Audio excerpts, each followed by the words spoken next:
야고보서 1장 19절로 27절입니다. 제가 먼저 19절 말씀을 봉독합니다. 내 사랑하는 형제들아, 너희가 알지니 사람마다 듣기는 속히 하고 말하기는 더디하며 성내기도 더디하라. 사람이 성내는 것이 하나님의 의를 이루지 못함이라.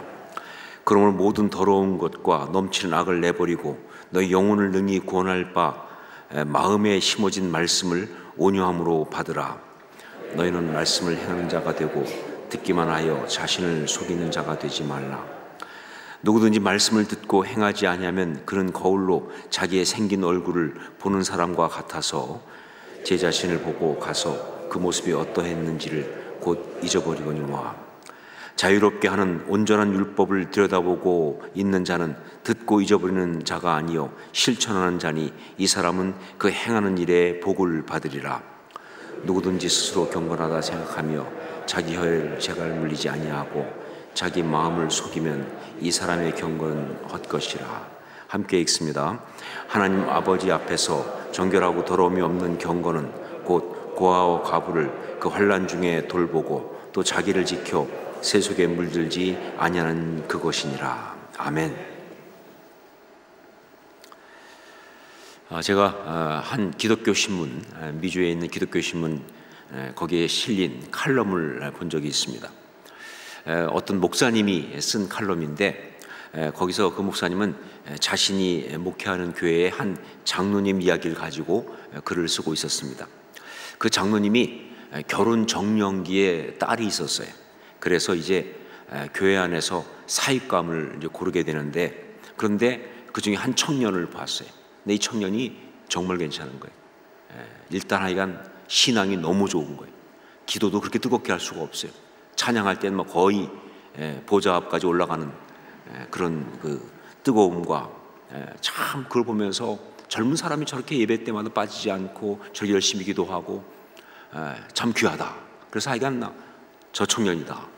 왜냐하면 이 장로님이 갖고 있는 원칙 중에 하나가 뭐냐, 사익감은 가장 먼저 신앙이 우선이다 라고 하는 생각을 갖고 있었기 때문에, 그래서 딸의 배우자로 저 청년이다 라고 일단 마음의 결심을 하고, 그리고 그 청년을 이제 나름 면밀히 관심 있게 조사를 했는데, 그런데 문제가 좀 있는 거예요. 뭐냐면 이 청년이 정말 뜨겁게 기도하고 신앙도 좋고 그런데 사람들과의 관계에서 좀 문제를 많이 일으키는,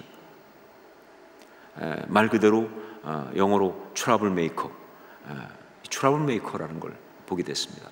그러니까 이 언행에 있어서 좀 문제가 있는, 더 정확히 말하면 인격에 문제가 있는 사람이다라는 것을 발견한 거예요. 그래서 정말 이 장로님이 그것 때문에 고민을 시작했어요. 자, 그런데 그때 또 한 다른 청년을 보게 됐습니다. 이 청년은 너무 사람들 가운데 칭찬을 받는, 어떻게 보면 아주 인격이 훌륭한, 대인관계도 괜찮고 모두가 다 칭찬하는 그런 청년이었어요. 근데 문제는 뭐냐, 신앙이 뜨뜻미지근해. 그러니까 하여간 예배도 그냥 수시로 빼먹고, 기도할 때도 보면 하는지 마는지 예배 드리는 모습도 그렇고, 하여간 이 신앙적으로는 너무 좀 연약한, 미약한, 정말 신앙이 별로 없는 그런 청년이어가지고, 그래서 이 장로님이 굉장히 고민스러운 거예요. 이거 어떻게 하면 좋으냐. 그래서 둘을 놓고 고민을 했다는 것입니다. 그러면서 장로님이 이제 그 목사님께 하시는 말씀이 뭐냐면, 목사님, 정말 신앙과 인격은 별개이군요 라고 말씀을 하셨다 하는 거예요. 여러분은 지금 여기서 제일 궁금한 거, 그래서 둘 중에 누구냐가 궁금하시잖아요, 그렇죠? 그런데 칼럼에는 안 나왔어요, 누구를 했는지. 그러니까 그 얘기만 나왔어요. 신앙과 인격은 별개이군요 라고. 근데 여기에 대해서 이 목사님도 맞다고 그렇게 하시면서 그 칼럼에서도 신앙과 인격은 별개일 수 있다 라고 쓰시고, 그러니까 결론적으로 둘 다, 신앙도 그렇고 인격도 그렇고 성숙해야 한다 하는 그런 식으로 이야기를 이제 전개하고 매듭짓는 그런 칼럼이었습니다. 저는 그 칼럼을 읽으면서 생각했습니다. 전반적인 면에서 그 목사님의 주장에 대해서 다 동의하지만 한 가지, 신앙과 인격은 별개이다 라는 것에는 절대로 동의할 수가 없었습니다. 왜냐하면요, 그래요, 신앙이 좋으면 반드시 인격으로 그것이 나타나야 하기 때문에 그렇습니다. 신앙이 없는 사람 가운데 인간적으로 볼 때 인격이 좋은 사람은 있을 수 있어요. 그건 그쪽 기준을 볼 때 신앙은 없지만 그러나 인간적으로 볼 때 인격이 훌륭하다라고 할 수 있어요. 하지만 신앙이 좋은 사람인데 인격적이지 않다는 있을 수가 없어요. 그건 절대 안 된다. 신앙은 좋은데 그런데 인격은 없다, 인격적이지 않다, 이건 있을 수 없는 거예요. 왜냐하면요, 참 신앙은 반드시 아름다운 인격으로 나타나야 하기 때문에 그런 겁니다.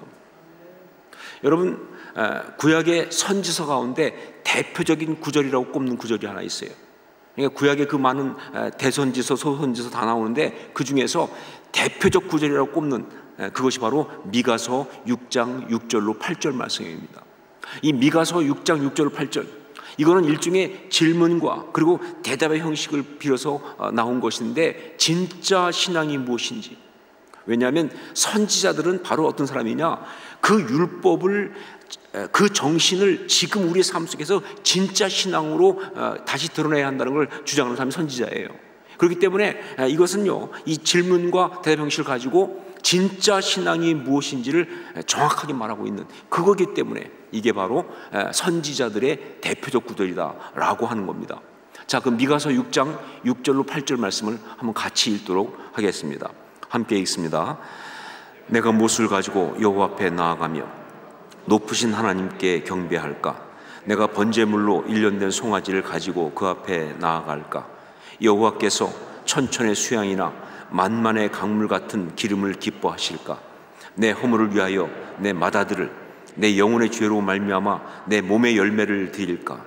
사람아, 주께 선한 것이 무엇임을 내게 보이셨나니 여호와께서 내게 구하시는 것은 오직 정의를 행하며 인자를 사랑하며 겸손하게 내 하나님과 함께 행하는 것이 아니냐.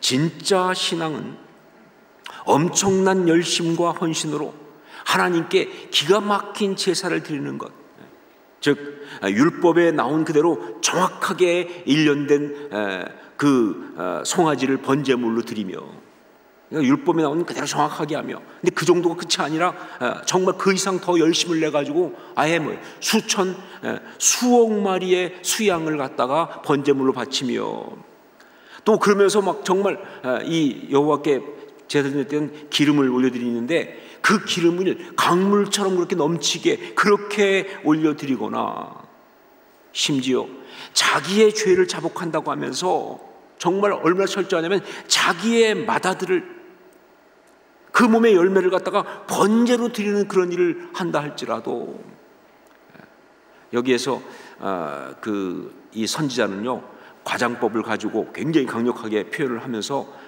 그러면서 일종의 중의적 표현을 하고 있는데 뭐냐, 바로 자기가 그렇게 열심히 하나님 앞에 죄를 자복한다고 하면서 자기의 맏아들을, 자기의 어떤 자식을 바친다는 걸 통해서 그건 뭐냐, 그게 바로 그모스와 몰렉이라고 하는 그런 그 모압과 암몬의 신에게 그 우상 숭배하는 바로 그것이라는 것, 그것과 비슷하다는 걸 이야기하면서 여기서 그래요, 참 많은 사람이 나름 열심히 신앙생활을 한다고 하는데 그게 잘못되면 그게 바로 우상 숭배와 똑같더라고 말이에요.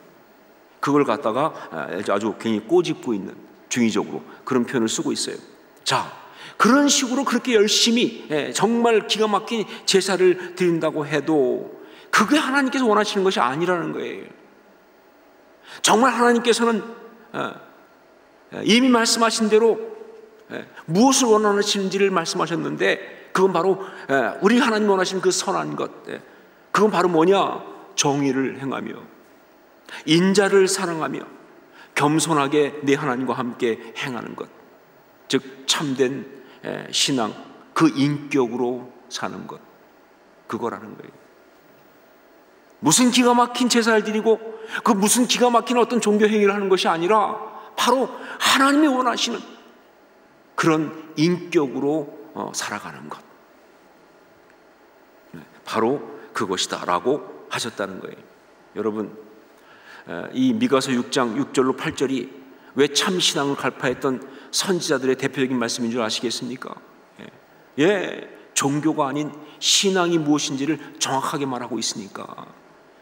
말씀의 껍질만이 아닌 말씀의 핵심을 사는, 그래요. 참신앙은 인격이다라는 건 바로 그것을 말하고 있으니까 말이죠. 바로 이 부분을 야고보서에서도 정확하게 강조하고 있습니다. 우리 26절로 27절 말씀을 함께 읽겠습니다. 26절로 27절 같이 읽습니다. 누구든지 스스로 경건하다 생각하며 자기 혀를 재갈 물리지 아니하고 자기 마음을 속이면 이 사람의 경건은 헛것이라. 하나님 아버지 앞에서 정결하고 더러움이 없는 경건은 곧 고아와 과부를 그 환난 중에 돌보고 또 자기를 지켜 세속에 물들지 아니하는 그것이니라. 신앙이 있다고 하면서, 근데 그게 인격으로 나타나지 않으면 그 신앙은 아무리 열심히 헌신적으로 그렇게 하는 것처럼 보여도 그건 다 헛것이다 라는 것이죠. 하나님 아버지 앞에서 진짜 경건은, 즉 진짜 신앙은 바로 뭐냐? 인격으로 나타나는 바로 그것이다. 제가 사역반 강의하면서도 잠깐 얘기했었는데, 제가 예전에 미국 들어가기 전에 한국에 있을 때 그때 우리나라에 피자가 막 본격적으로 처음 소개됐어요. 그래가지고 그때 이 우리나라에 거의 모든 피자를 가장 먼저 갖고 들어오고 장악했던 게 피자헛이라고 하는 그런 프랜차이즈가 들어왔어요. 진짜 대단했습니다. 그래서 막 그냥 먹으러 가고, 저도 그때 저희 아들이 어릴 때 거기 가서 막 먹고, 그거 먹겠다고 제안해도 그때 그 아들 앞뒤하고 갔다가 어깨가 나갈 정도로 그렇게 아주 열심히 가서 먹고 했던. 근데 그때 그 피자헛이 이제 그렇게 막 여러 군데 생기고 막 잘 되니까, 이제 그 당시 그때 이제 막 이랜드가 막 뜰 때인데, 이랜드가 외식 음식 사업에 진출해가지고 피자를 무슨 이탈리아 무슨 브랜드를 가지고 만들었어요. 그래가지고는 이제 이제 피자를 파는 그 장사에 들어왔는데, 그러다 보니까 이랜드가 일단 그 선발 업체를 잡아야 되잖아요. 그래가지고 이제 광고를 내는데, 그런데 그 광고 카피가 참 기발하게 냈어요. 참 기발하다 할 생각이 들 만큼 냈는데, 그게 뭐냐면요, 자기네 피자에만 있는 어떤 것, 아무래도 차별화해야 되니까 자기네 피자만 있는 어떤 것을 강조하면서 이렇게 광고를 했습니다. 그동안 이런 것이 없는 피자를 드셨다면 피자 헛 드신 겁니다. 이렇게. 기발하죠, 그렇죠? 그동안 이런 게 없는 것을 드셨다면 피자 헛 드신 겁니다. 결국은 그러니까 절묘하게 그 업체를 공격하면서 자기네를 강조하면서 하는, 아주 광고 카피하는 분들은 천재예요, 천재. 어떻게 그렇게 만드는지 모르겠어요. 근데 저는요, 이 광고 카피가 종종 생각이 납니다. 특히 목회하면서 나름 신앙생활 열심히 한다고 하는데, 그런데 종교 생활을 하고 있는 사람들을 보면 자꾸 이 광고 카피가 생각이 나요. 그래요. 정말 신앙생활 열심히 한다고 하고, 많은 시간을 투자하고, 말씀도 배우고, 이런저런 프로그램 참석하고, 그래도 인격이 변하지 않으면, 정말 아름다운 인격으로 그것이 나타나지 않는다면 그 사람은 신앙생활 헛한 것이다. 신앙생활 헛한 것이다. 그 생각이 드는 거죠. 여러분, 참신앙은 인격입니다. 참신앙은 인격으로 드러나야 하는 거예요. 그게 진짜 참신앙인 거예요. 자, 여러분, 우리가 인격이라고 할 때 그건 보통 두 가지 요소를 가지고 있습니다. 인격, 그럴 때 우리는 보통 두 가지 요소를 갖고 있는데, 하나가 바로 뭐냐? 책임이에요. 책임. 자기가 한 말과 약속에 책임을 지는가, 자기가 해야 될 역할에 책임을 지는가, 이게 바로 인격의 중요한 요소예요. 그러니까 거짓말을 하는 사람은 인격적이지 않죠. 혹은 무책임한 사람은 인격적일 수가 없는 거예요. 자기가 할 행동을 하지 않고 방치하는 사람, 그런 사람은 그건 인격적이지 않은 거예요. 그런 행동들은 인격적일 수가 없는 거예요. 인격은 바로 책임이에요. 책임을 지는 것, 책임감이 있는 것, 이게 바로 인격의 중요한 첫 번째 요소입니다. 자, 그런데 그것만이 아니죠. 또 한 가지가 있는데 그것이 바로 뭐냐? 포용이라는 거예요. 포용. 혹은 이해라는 말도 쓰는데 포용입니다. 즉 다른 사람의 마음과 생각, 그 감정을 얼마나 잘 이해하고 받아주는가 하는 것이죠. 자신하고 좀 다른 사람이라 할지라도 그 다름을 갖다가 얼만큼 품어줄 수 있느냐 그 말이에요. 심지어 다른 사람이 잘못이 있다 할지라도 그걸 얼만큼 용납하고 그리고 용서하고 받아줄 수 있느냐, 바로 그거예요. 이게 또한 인격이에요. 예, 어떤 사람은 정말 책임감은 투철한, 그래서 칼 같은 사람이 있어요. 그래서 자기 한 말 다 지켜요. 정말 모든 걸 정확하게 해요. 그리고 정말 해야 할 것 합니다. 그런데 그렇게 안 하는 것들을 용납을 못해요. 다른 사람들을 갖다가 너무 비판해. 다른 사람들을 이해를 안 해줘요. 품지 않아. 그리고 칼날같이 그들 갖다가 정죄해. 그건 인격적이지 않죠. 그건 인격적이지 않죠. 물론 그 반대도 인격적이지 않죠. 남은 다 이해하는데 자기 많은 책임을 안 줘. 그것도 물론 인격적이지 않죠. 이 둘은 같이 가야 되는 거예요. 정말 이 두 가지 요소는 인격의 두 가지 요소를 같이 있어야 한다는 거예요. 오늘 말씀에도 바로 이 인격의 두 요소가 그대로 나오고 있습니다. 우선 책임, 여기에 해당하는 것, 그것은요 26절에 자기 혀를 재갈 물리지 아니하고 자기 마음을 속이면 이라는 이 표현이 나오고 있는 거예요. 그러니까 자기 말을 재갈 물리지 않고 자기 말을 통제하지 못하고 자기 마음을 스스로 정직하지 않고 속이면 이게 무책임한 거죠, 그렇죠? 바로 이거에 해당하는 것이, 다른 말로 하면 이게 절제라는 말입니다. 절제. 예, 책임. 이걸 다른 말로 하면 절제라고 말할 수 있어요. 성령의 열매 중에 마지막인 절제. 자, 그 다음에 포용에 해당하는 것, 이것이 바로 27절에 고아와 과부를 그 환난 중에 돌보고라는 표현이 들어가 있는 겁니다. 다른 사람, 특히 어려운 사람을 돌보고 품을 수 있는 것, 나만 생각하는 것이 아니라 다른 사람까지 이렇게 돌보고 품을 수 있는 것, 이걸 다른 말로 하면 긍휼, 이렇게 말합니다. 긍휼. 예, 인격의 중요한 요소는 긍휼입니다. 절제와 긍휼, 이 두 가지 다 있어야 돼요. 정말 이 두 가지가 다 있어야 돼요. 이건 인격의 중요한 요소예요. 자, 그런데 성경은요 여기다 한 가지를 더 말하고 있습니다. 그러니까 이 인격은 그냥 인격이 아니라 신앙적 인격인 것이죠. 이 세 번째 요소가 들어가야 그게 신앙적 인격인 거예요. 그것은 바로 27절에 자기를 지켜 세속에 물들지 아니하는 것이니라 라는 말씀에 나온 바로 거룩입니다. 거룩. 예, 거룩. 뭐 이걸 고상함 혹은 존귀함 이렇게 말할 수도 있지만, 그러나 제가 볼 땐 그것보다는 거룩이 영적인 의미에서 가장 정확한 거예요. 예, 거룩. 예, 신앙의 인격은 바로 거룩이 있어야 돼요. 정말 절제와 긍휼, 그러나 그것만이 아니라 거룩이 있어야 합니다. 이게 진짜 인격이고 이게 참 신앙의 모습이다 하는 것이죠. 자, 이게 바로 인격의 이야기입니다. 자, 그런데 야고보서에서 야고보 장로는요 이렇게 참 신앙은 인격으로 나타나야 한다는 이야기를 하면서, 그러면서 그 앞에 다뤘던 것이 뭐냐면, 기억이 나시려나요? 지난주에 뭘 다뤘는지. 시험 다뤘죠. 시험, 그렇죠? 템테이션, 시험 다뤘잖아요. 그런데 그 시험, 특히 유혹이죠, 그렇죠? 유혹. 바로 거기서부터 이야기를 절묘하게 전개를 시키면서 가고 나오고 있어요. 근데 어떤 식으로 전개하느냐? 바로 분노가 언어로 터져 나오는 바로 그 문제를 가지고, 예, 분노가 언어로 터져 나오는 바로 그걸 가지고 이야기를 절묘하게 연결하고 있어요. 무슨 얘기냐? 그렇다. 유혹 중에 정말 참기 어려운 유혹은 뭐냐? 분노가 올라올 때 그거를 표출을 하는 걸 막으려고 하는, 표출하는 것, 이거 참는 것 같은 유혹이 그거 같은 유혹이 없다는 거예요. 예, 우리가 보통 유혹 그러면 달콤한 뭐 욕망 이런 것들을 갖다가 막 하고 싶은 걸만 생각하는데, 아니요, 그거보다 훨씬 큰 유혹이 바로 뭐냐면 분노하고 싶은 것이 강한 유혹이에요.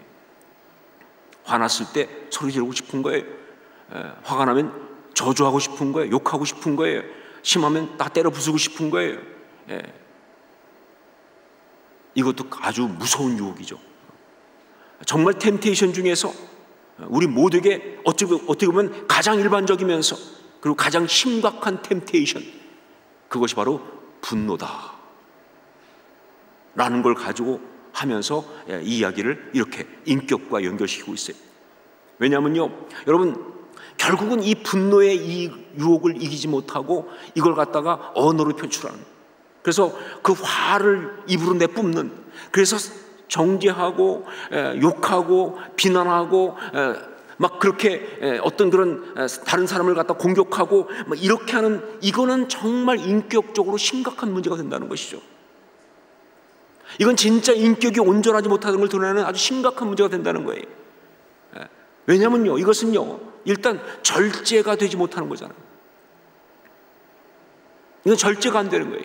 그 다음에 동시에 다른 사람에게 정말 심한 상처를 주고 공동체를 파괴하잖아요. 절묘극류라고 거리가 멀죠.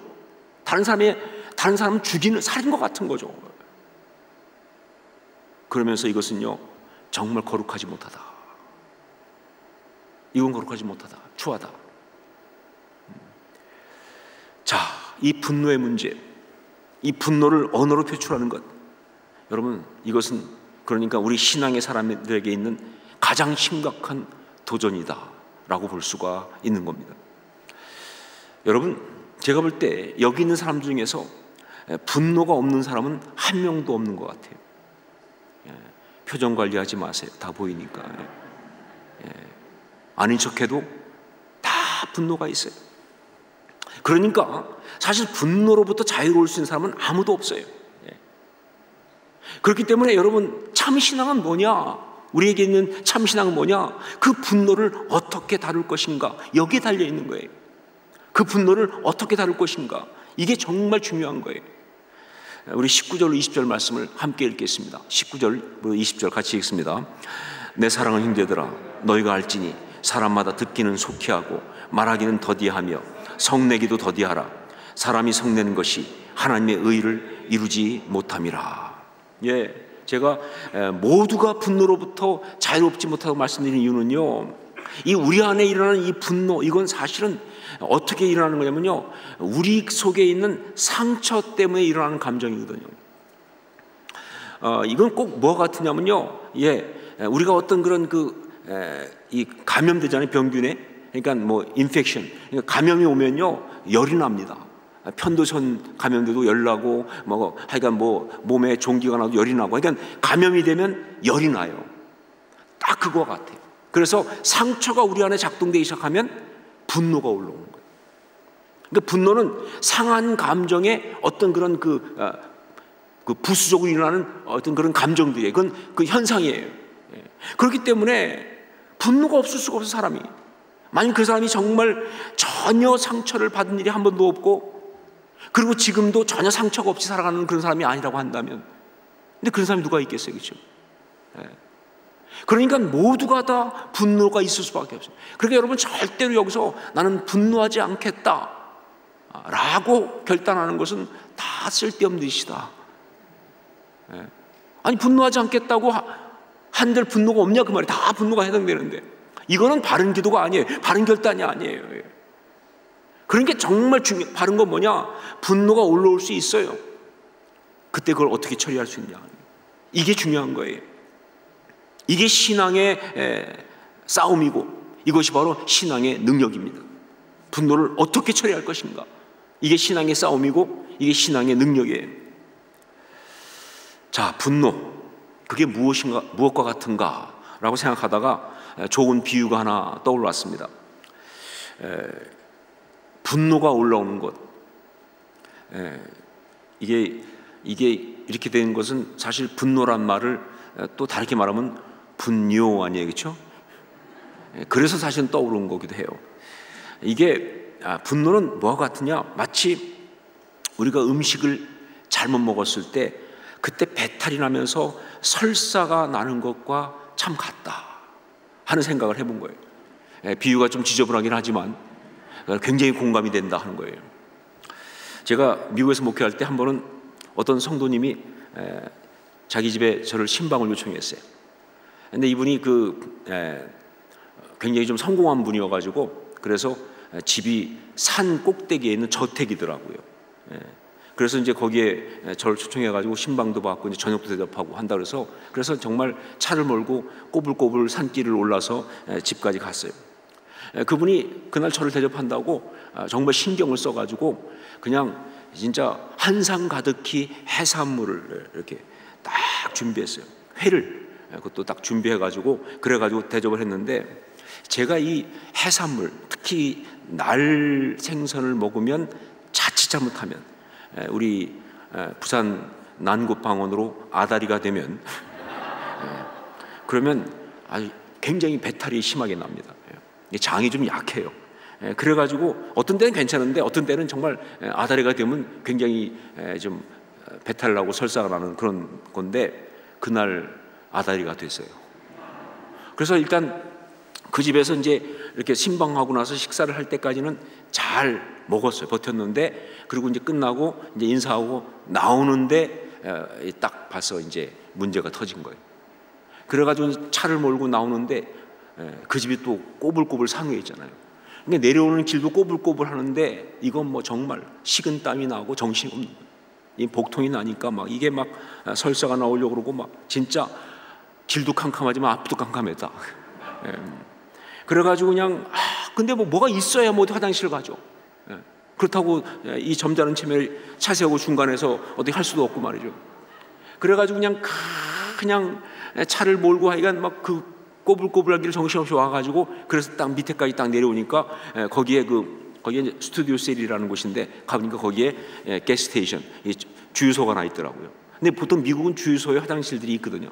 그래서 그냥 거의 그냥 뭐 그대로 주유소에 차를 딱 대고 뛰어내려가지고 그 주유소에 있는 그 직원한테 가가지고 화장실 어디냐 물었더니 우리 주유소에 화장실이 없다.